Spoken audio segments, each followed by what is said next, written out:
ងួនជាមនុស្សដែលបងតែស្រមៃចង់ជួបបេះដូងបងឈួតលប់មិនអាចខាត់ចិត្តខ្លួនឯងបានបងឈឺចាប់តែម្នាក់ឯងមិនដែលនឹកស្មានបងស្នេហ៍ក៏យ៉ាងទាំងខ្លួនឯងមានម្ចាស់ហើយហេតុអ្វីពេលនេះទើបអូនចេញមុខឲ្យបងក្រំគ្រាចិត្តដឹងទេស្ងួនបងអាណិតស្រឡាញ់អូនណាស់បងយល់ច្បាស់ថាអូនមិនអាចស្នេហ៍បងឡើយសុំទោសត្រានត្រើយបងឈួតស្រឡាញ់អូនហ៊ានក្បត់ចិត្តសង្សារខ្លួនឯង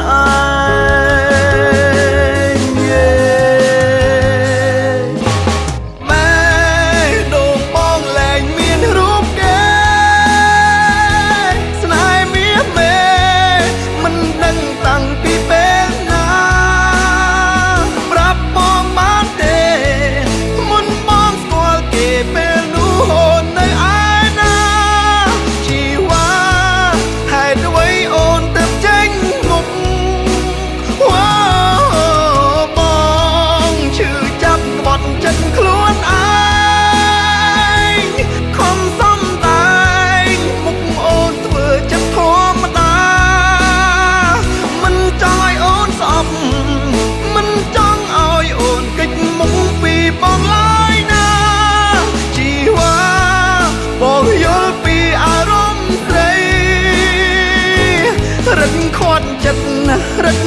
ឈឺខ្លាំងលើសដើ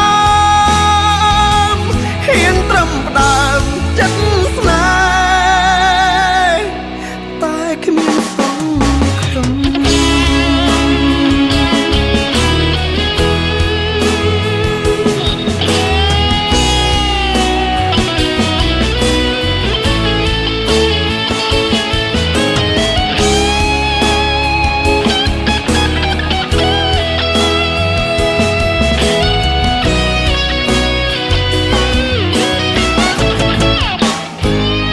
មនុស្សចេះគិតបែកចាញ់ដួងចិត្តដែលត្រូវការរូបស្រី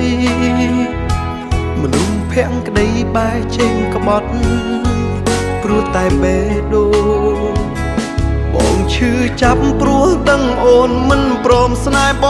ងព្រោះអូនអាណិតម្នាក់នោះបងសុំទោសដែលបងអស់ចិត្តនឹកតែស្រី